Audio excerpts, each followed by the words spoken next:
Oh, hi. I didn't see you there because today we're starting a new series where I dive into the conspiracy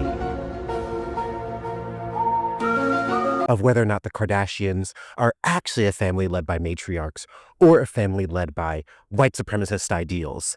And in this series, we're going to break down a couple of things. We're going to break down what rose the Kardashian family to fame. Did they cause the 2007-2008 writer's strike? What does it mean to hop from black man to black man to black man to black man to black man?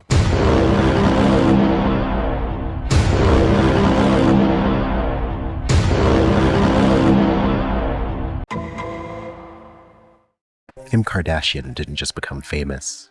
She manufactured a cultural empire by rewriting the rules of whiteness. From her sex tape to the writer's strike of 2007, from dating black men to co-opting aesthetics that don't belong to her, every move has been strategic. But what if I told you that her rise wasn't just about luck or reality TV?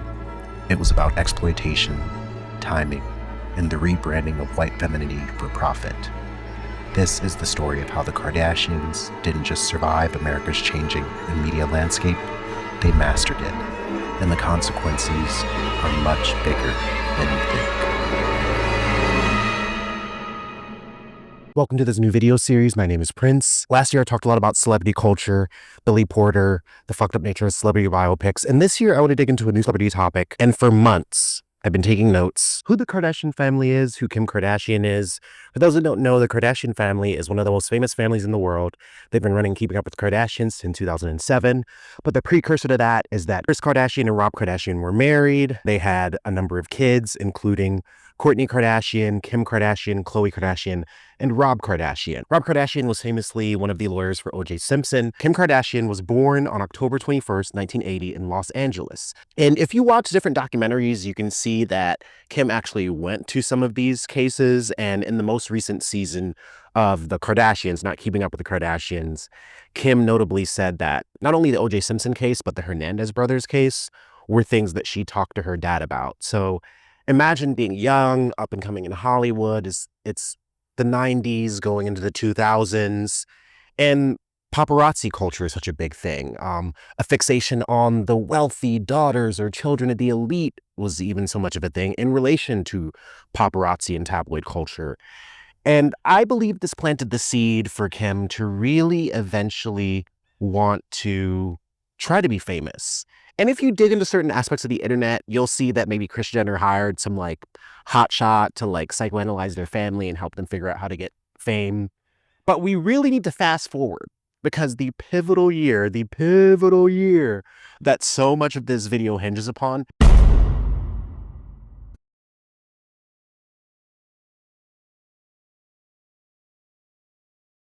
Of the Writers Guild of America West and the Council of the Writers Guild of America East, acting upon the authority granted them by the memberships, have voted unanimously to call a strike effective 12:01 a.m. Monday, November 5th.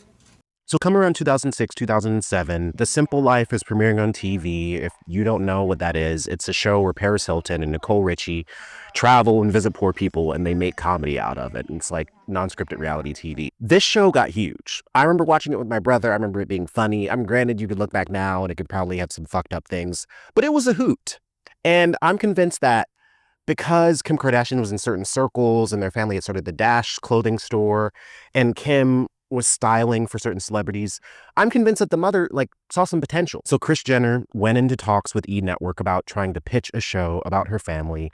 It'd be about me and all of my daughters and our zany kind of interactions and how we deal with being in Hollywood and trying to get fame. Also, early 2007, a catastrophic event happens. A sex tape is leaked of Kim Kardashian and Ray J, the brother of the singer Brandy. And I won't say too much about the nature of how this sex tape came out because I feel like there's so much lore and controversy online. I will just say that it was leaked, and it's fucked up for people's sex tapes to be leaked and for that to be exploited. This was a huge deal because the early 2000s, there was a major barrage of celebrity nudes being leaked, celebrity sex tapes. Paris Hilton had a sex tape, I think, about a year before. And that was a big deal and caused a lot of controversy. So the sex tape came out. It was all over the news. It was everywhere. And there are different accounts of people in the industry saying like, oh, it was sent to us. And the people that sent it to us were really prepared for it to come out. Whatever that means. I don't know. I think you would take that with a grain of salt. If we're talking conspiracies, I think you already know what I'm kind of putting down. But the sex tape comes out. Family's obviously in shock and horror. It's an obvious violation of privacy. And eventually the family goes into litigation to file a lawsuit against the folks that put the sex tape out. And they eventually enter an agreement a number of months later where they agree that the family will receive, that either Kim or her family will receive proceeds from parts of the profit of the tape. Mind you, the tape comes out early 2007, right? Keep it in your head, keep it in your head, keep it in your head. Keeping Up with the Kardashians premiered October 14th of 2007. It got mixed reviews. Some people were like, I don't really fucking care. Other people thought it was funny. Well, who knows? Maybe it would have just lasted a season. Pills for sex during pregnancy. This is what I wanted the other night. I'm squat on my face. What happened a month later? What happened a month later? What happened a month later? What happened a month later? The fucking writer's strike happened. The writer's strike happened. Scripted TV, boom, gone. Fucking put on the chopping block. In digging into this section of the video, I'm super interested in kind of coinciding events that help the elite get their resources and get to where they want to be, and what traditionally happens during writer strikes. Unscripted television becomes way more prominent and way more successful. And so now it's 2007. Simple Life is getting canceled, and the Kardashian show skyrockets. It skyrockets. And you guys, is this necessary? Go change. Awful. No, that is not cute. Yeah, go on. I need someone to make me laugh. Where's Kim? Kim is always late. Get out of our way. Stop. Jealous. Enough. Stop! Enough. That's it. We're done. Money. The body politics of the 2000s were fucked up. It was fucked up. And I'm sure Kim was body shamed. 2007, 2008 writer's strike happens and the show skyrockets. What was the family's relationship with Hollywood at the time? Did they view the writer's strike as something that was opportune? And how did they ride this wave over the next few years into more prominent areas of their fame? And I'm convinced a big thing that helped their show was like there were so many characters, there's different people that are funny, you have different relationships that can be in the media. And they were essentially profiting off of the narrative that they were selling about their family, about this matriarchal approach to family. My next conspiracy theory is that Obama's... So fast forward to 2011. I'm convinced that Kim's jump from Chris Humphries to Kanye in a span of like months has a lot to do with Obama. It has a lot to do with Obama. I'm convinced that the Kardashian family was riding their wave. They weren't dating black men yet, at least prominently, they weren't dating black men yet. And then 2011 hits. Chris marries NBA player Chris Humphries on August 20th, 2011. The marriage lasted 72 days and caused white privilege controversy. This is number 2. It's why Kim shouldn't regret her marriage to Chris. Kim learned a lesson. Well, we think anyway. They do say life is a journey, and along the way you do make mistakes. And that is exactly what Kim says happened when she married Chris Humphries. Let us together now listen to Kim speaking with Oprah Winfrey about learning from her mistakes. But I also think that just things happen the way they're supposed to bring you to where you're eventually supposed to be. When you're at a certain age, when you're old enough. I mean, I've obviously made plenty of mistakes in my lifetime, but I'm not the type to sit and beat myself up over it. If a real lesson was learned, I'm so okay with having experienced that. That is so perfect. I could weep. She gets married to Chris Humphries. It's a joke on the show. They get married August 20th, 2011. They get divorced October 30th, 2011. What was also happening around this time? Obama was running for president. Barack Obama was running for president. Change will come. Better is here. I don't even fucking remember his catchphrases. I've ordered every federal agency to eliminate rules that don't make sense. We got rid of one rule from 40 years ago that could have forced some dairy farmers to spend $10,000 a year proving that they could contain a spill because milk was somehow classified as an oil. With a rule like that, I guess it was worth crying over spilled milk. I'm convinced that the changing racial politics of the U.S. and how we were pushing for this post-racial America, especially with the killing of Trayvon Martin and the emergence of Black Lives Matter around the time, the racial politics of the U.S. were changing. I think we were trying to lean more into like a liberalism that tried to erase race on a certain level. And so what does Kim do? months later, she begins dating Kanye West in April of 2012. What's probably happening around the side? Oh my God, Obama won. Oh my God, Obama. They get together April 2012. We had people in every room dressed up. They would tell you all of the historic details as you walked through the palace.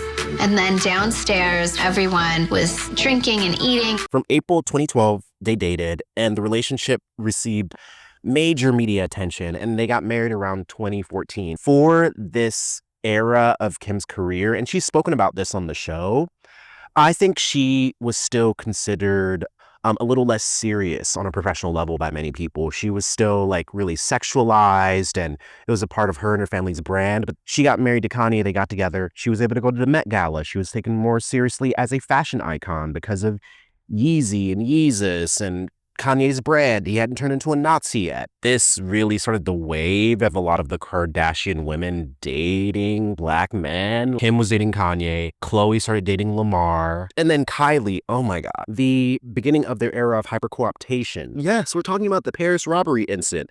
In October 2016, 2 years after getting married to Kanye West, the family goes to Paris for Paris Fashion Week. They're ha, hee-heeing. They're all over social media. Here's my diamond watch. Here's my ring. Oh my gosh, it's on the show. There was actually a 3-episode arc on the show. And if you haven't watched it, it's such an interesting case study in television and how to portray psychological trauma. I will never say haha, she got robbed, because even on the show you see that like people did Halloween costumes of her being robbed. I don't like to make light of women experiencing violence. I think in terms of the lore of elite and what kind of protections they have and resources, I think anything is possible. And once again, I also think it's possible for the elite to orchestrate things in the background to make certain things possible, or for the impact of it to be more desired, if you get what I'm saying. How were these police officers able to get into this building? Why did the door guy just let them upstairs? Kim Kardashian said that the people knocked on the door and it was like 1 a.m. or something. She thought it might be her sisters. That she opened the door and the door guy was there, and the police officers were behind her, and they were wearing masks and they had guns, and they said, "Let us in. We need to talk to the rapper's wife." And what really is interesting about this event is that I buy the story in a lot of ways. I sympathize with Kim's trauma, but I think the impact of it became this thing where instead of accounting for previous sins, previous forms of co-optation, previous forms of nigger fishing, stealing black culture, people get robbed every day. People get robbed every day. And I don't know. It's just, I think I felt a lot when she was going on her talking tour after. It really has changed me. And I think out of everyone in my family, I'm the only one that could have handled this. I really believe that this was the event that began to sanitize Kim of her whiteness. Because if we see like nigger fishing and co-opting black culture as this process that is kind of like floating, let's say you're an astronaut and you're trying to get to the moon. And the process of getting to the moon is nigger fishing, and getting to the moon is when you really are black. Getting to the moon is when you really are black.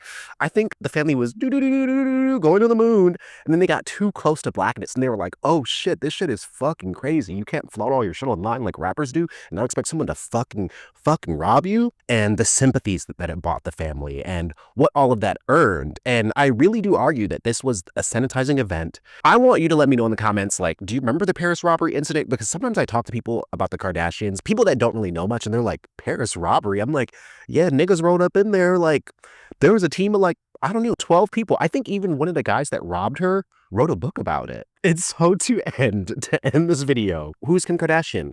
A feminist, an icon, a victim, a capitalist with ulterior motives that none of us really know about. I just find the Kardashian family so interesting, and there's so many things I want to dig into throughout the rest of this series. I mean, I want to dig into the Kendall Jenner Pepsi gate. Fucking ridiculous. I want to talk about Kris and the malevolent, kind of omnipotent nature of her and orchestrating her family's fame. I really want to dig into Khloe Kardashian because she's a fellow Cancerian, and I really resonate with her when I watch the show. But my whole theory about Khloe especially is that she was practicing this sort of subconscious minstrel show, and then when she got cheated on one too many times, she was kind of like, oh, time to lock it up, time to keep it in the house. Thank you for watching this intro video. I did not expect to film this out here, and yeah, some other titles I have: KKK Chaos, The Kardashian sister's sinister playbook for fame. How the Kardashians exploited by Black folks that care about revolution. 3, check out my Patreon. If you sign up for free, you get access to... Now I have to go back to my spaceship and do more study.